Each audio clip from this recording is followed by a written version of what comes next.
Brando, mga alagad kami ng batas at napapaligiran ka na namin, kaya sumuko ka na! Alagad ka lamang ng batas, samantalang ang batas ay nasa aking kamay!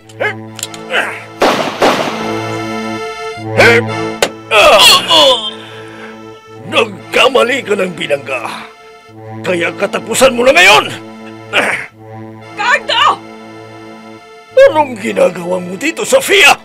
Ano man ang pinaplano mong gawin laban kay Nathan, parang awa mo na. Huwag mo nang ituloy. Anong ibig mong sabihin? Nalalaman mo ba yung sinasabi mo? Batid mo kung anong ginawa ng lalaki ito sa aking anak! Eh, dapat sa lalaki ito ay mamatay! Cardo, huwag! Paano mo pa yatang ipagtanggol ang lalaking ito na kinamumuhian mo? At ikaw, Nathan, magaling na pulis. Magdasal ka na dahil katapusan mo na! Nathan!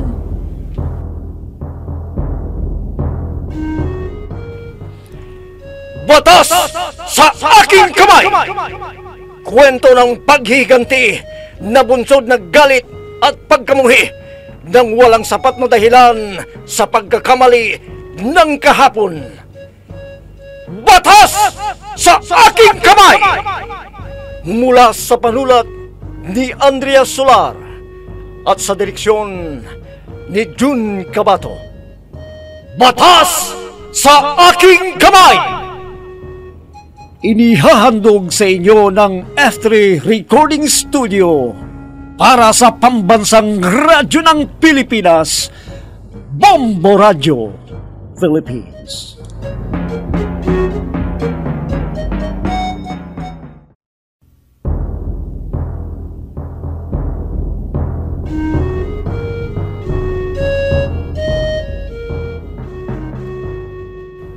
At ngayon mga kaibigan, narito ang pagpapatuloy ng ating dulang pinamagatang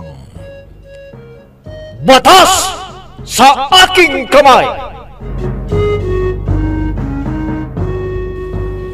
Nasa labas na ang sasakyan ni Ma'am Sofia. Tumayo ka na dyan. Okay lang ba, Inang, na doon ako tutuloy sa bahay ni Ma'am Sophia? Oo naman. Hindi ho ba kayo nahihiya kay Ma'am Sophia? Patitirahin niyo ako sa ganitong kalagayan ko? Kaya nga tutuloy ka doon dahil nga sa kalagayan mo ngayon. Ho? Ano hong ibig niyong sabihin? Bakit ko kailangang tumuloy doon sa ganitong kalagayan ko? Ha? Bakit ako tutuloy sa bahay ni Ma'am Sophia? Gayong hindi ako makakatulong sa trabaho dahil sa ganitong kalagayan ko? Sagutin niyo ako, Inang. Sagutin niyo ako. Teka, may kumakatok.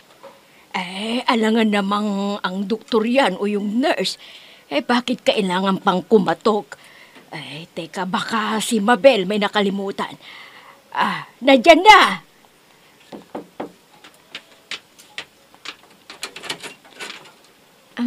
Nathan? Althea? Talaga palang tinutuo mo ang sinabi kong puntahan mo ako dito. Oo naman. Teka, ano bang nangyari sa'yo? Nathan, ano to? Ho? Ang ibig kong sabihin may bisita kang dalaga. Sino siya? Nobya mo rin ba? Ang tita naman, mapagbiro. Althea, siya nga pala ang inang ko. Inang si Althea ho, kaibigan ko. Ha? Magandang hapon po sa inyo, tita. Magkaibigan lamang po kami ni Nathan. May nobya na ho siya. Ay naku, sasabunutan po ako noon kapag narinig niyang sinabi niyong nobya ako ni Nathan. Buti, nakaabot ka pa. Ngayong araw na ito kasi yung labas ko dito sa ospital. Teka, nagri-ring ang cellphone. Teka, sasagutin ko. Hello? Opo. Lalabas na po kami. Hinihintay ko lamang po ang tawag ninyo. Iha, Mawalang galang na sa inyong dalawa, no? Kasi naghihintay na sa labas nitong hospital ang sasakyan namin ni Netan. Ganun po ba? Oh, paano? Tetix na lang kita mamaya pagdating ko sa bahay. Oo.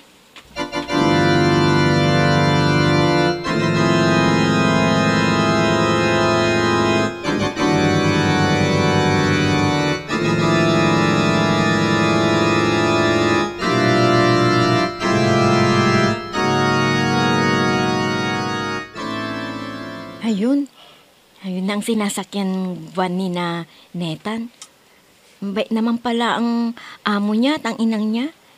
Biruin mo, doon siya papagpahingain sa bahay niya. Isamantalang ang inang niya nagtatrabaho lamang siya doon. Kung ibang tao yan, hindi sila papayag na doon tutuloy sa bahay nila. Sa bagay, ayon kay Netan matagal na raw nakatiwala ang inang niya doon sa bahay na yun. Sa bagay naman, nandoon ang inang niya na mag-aasikaso kay Netan. Mag-isa lamang kasi siya doon sa tinutuluyan niyang bahay. Kaya, Kuya?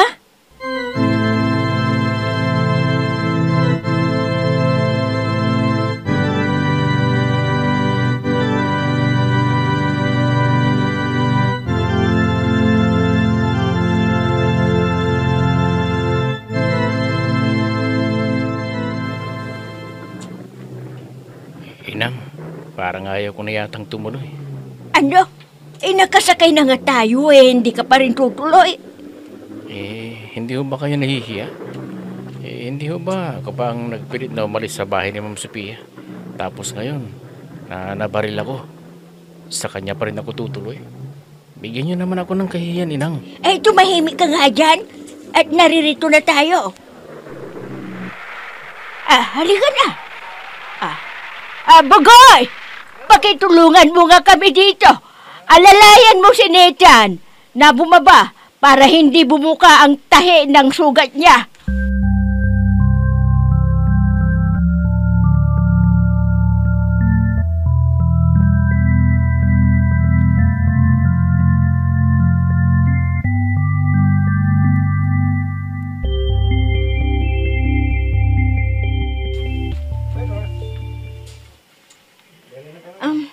Anong ginagawa mo doon sa ospital, kuya?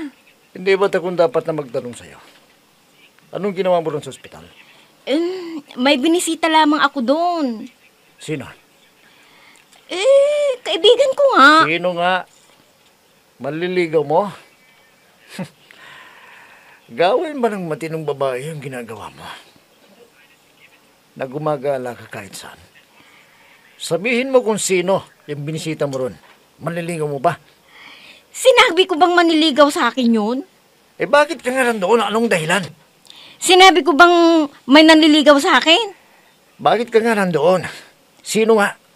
Si Netan! Attorney! O pare, sige. May dumating na yung kasama ko. Andiyan na ako, pare. Hindi pa tayo tapos mag-usap pa. Mag-uusap pa tayo.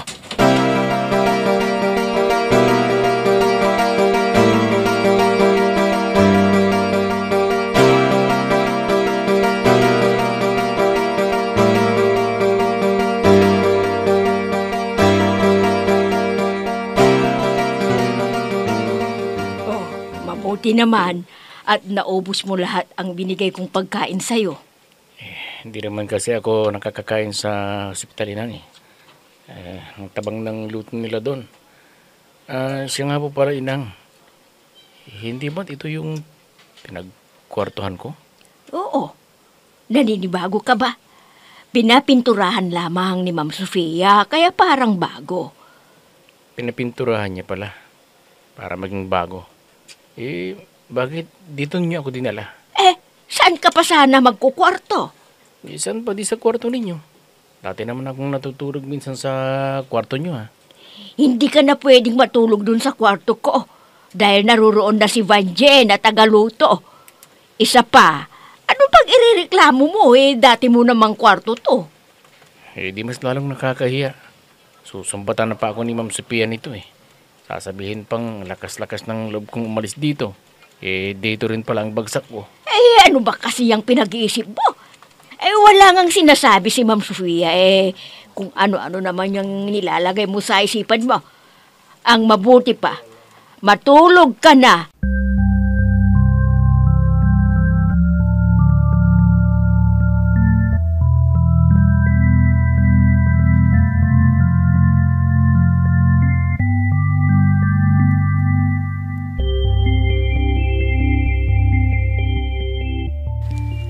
Attorney, tama yung hinala mo eh. Doon nga tumutuloy si Nathan Mendez sa apartment na nasa address nito. Brando, gabi na. Bakit hindi ka pa natutulog? Sige pare, bukas na tayo mag-usap. Salamat ha. Ano bang pinag-uusapan ninyong dalawa ni Bogart? Nakuha kasi ni Bugad ang plate number ng coaching minamaneho ng pulis na bumaril kay Papanon. At paiimbestigan ko kung kaninong coach yun. Lumabas ang pangalang Nathan Mendez. At noong isang araw, may nabanggit ang kapatid ko na pangalang Nathan na binisita nito sa ospital. Kaya pinaiimbestigan ko ang pangalang nabanggit ng kapatid ko na lumas mula doon sa ospital. Lumabas na Nathan Mendez nga ang pangalan at isa-isang pulis. Ano? Oo. Teka, hindi kaya ang Nathan na kaibigan ng kapatid mo ay ang pulis na bumaril kay Martin?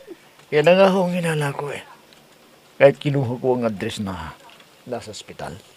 Mabuti at binigay sa'yo. Sinabi kong abogado ako at nagpakilala kong ako ang kinontak na hahawak sa kanyang kaso. Ngayon, naibigay sa akin ang kanyang address. At natuntun na mga tauhan natin yon. At pinahanap mo. Opo, ma'am. Kaya bukas, ipahanap ko ang apartment ni Nathan. At ang kanyang tinutuluyan ngayon. Paano ang kapatid mo? Hindi kaya nobyo niya yon? Wala akong pakialam, madam. Kahit nobya pa niyon. Ang importante sa akin ngayon maiganti ko si Sir Martin sa nangyari sa kanya.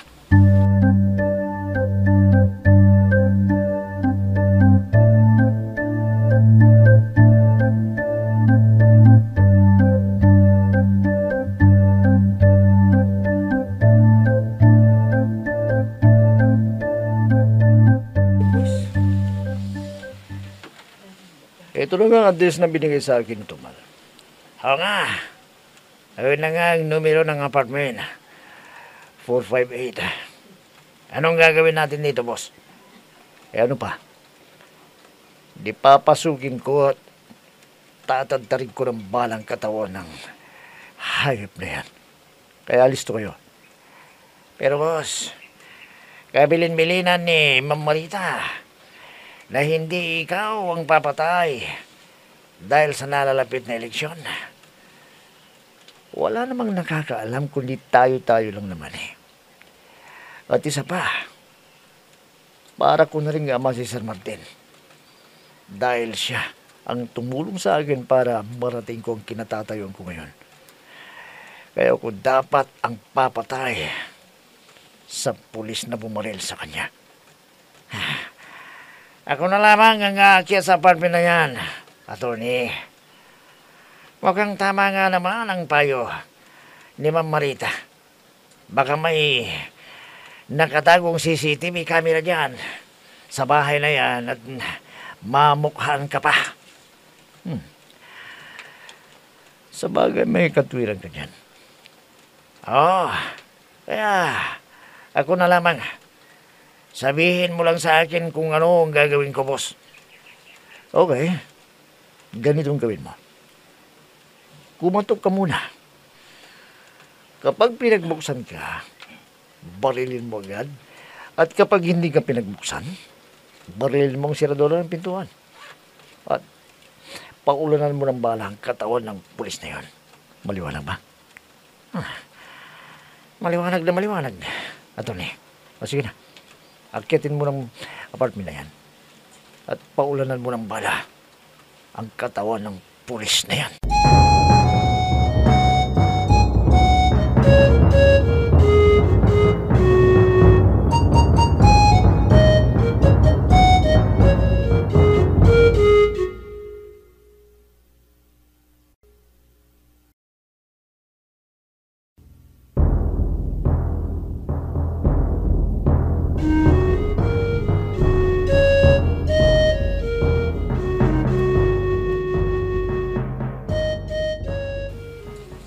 Narito ka pala sa hardin ni Ma'am Sofia. Oo nga po, Inang. Medyo namimiss ko rin tong mga halaman na ito na dating dinidiligan ko umaga at hapon. Si Ma'am Sofia, hindi mo ba siya namimiss? Nabanggit nyo rin lang si Ma'am Sophia, Inang. Bakit po hindi ko siya nakikita? Ilang araw na akong naririto sa bahay. Pero bakit hindi ko siya nakikita? Nang ibang bansa ba siya? Sana, sabi ko na nga ba namimiss mo si Ma'am Sofia. Sinang naman. Nagtatanong lang naman po ako Dahil nga hindi ko siya nakikita. Wala ho ba siya dito? Maaga siyang umaalis ng bahay. At late naman siya kung umuwi dahil abala na sa nalalapit na halalan. Bakit po? Tatakbo na naman ho ba siyang congresswoman? Hindi na congresswoman ang tatakbuhan niya, kundi gobernadora na. Teka nga muna. Patingin nga yung balikat mo. Tuyo na ang sugat mo Magaling na nga. Tuyo lamang sa ibabaw yan, Inang. Pero sariwa pa rin sa loob kasi makirot pa rin Ganun ba? O sige, 1 linggo pa tuluyan ng gagaling yan.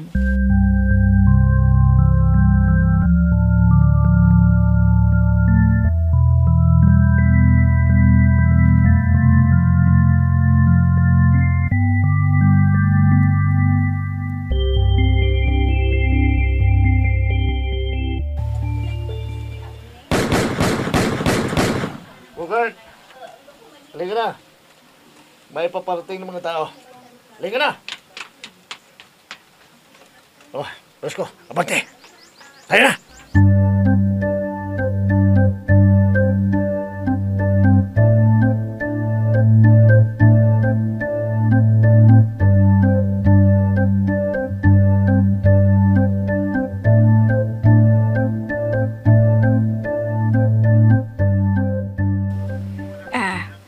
Hindi ka pa rin ba natutulog?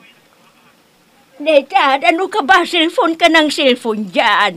Matulog ka na. Hindi pa ho ako inaantok Sige.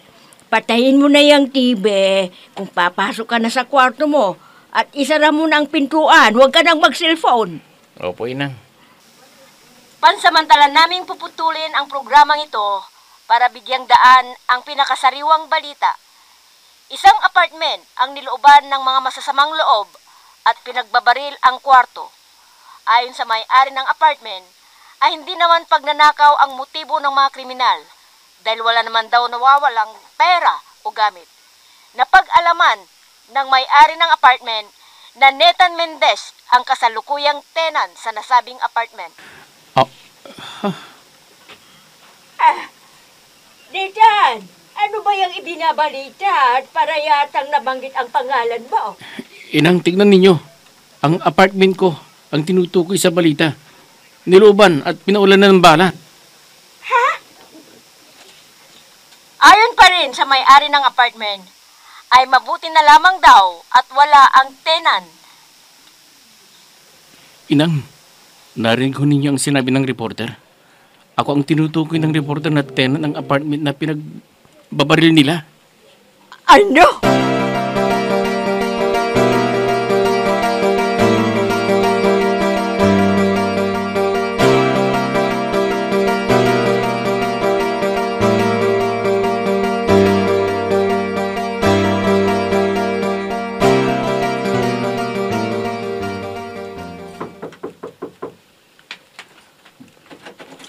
Oh, Yaya, bakit?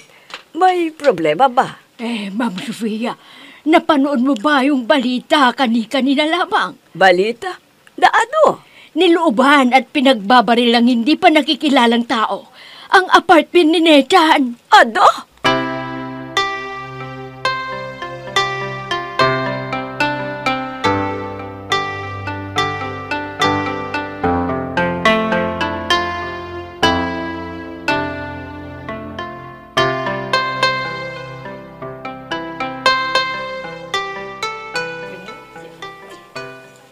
Ako nga po ang tenant ng apartment na ito, sir.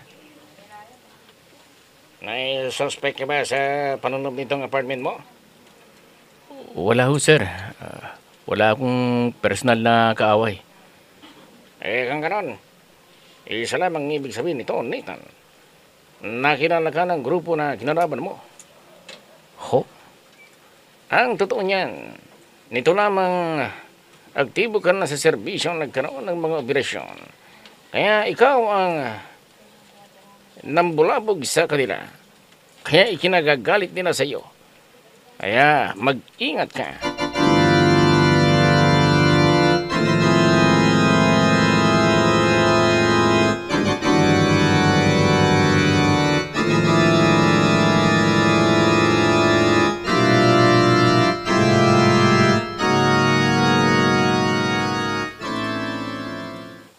Binabati kita, Nathan Mendez. Kagilagilala sang pinakita mong kabayanihan. At dahil dyan ay nagbasya ang departamento na itaas ang iyong ranggo.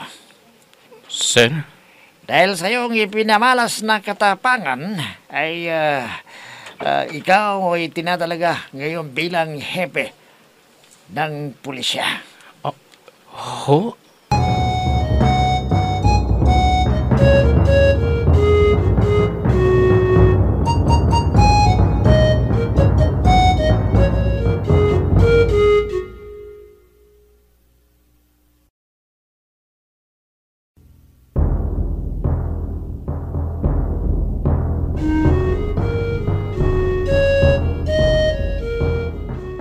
Ano kaya ang kapalarang naghihintay kay Nathan sa kanyang bagong misyon?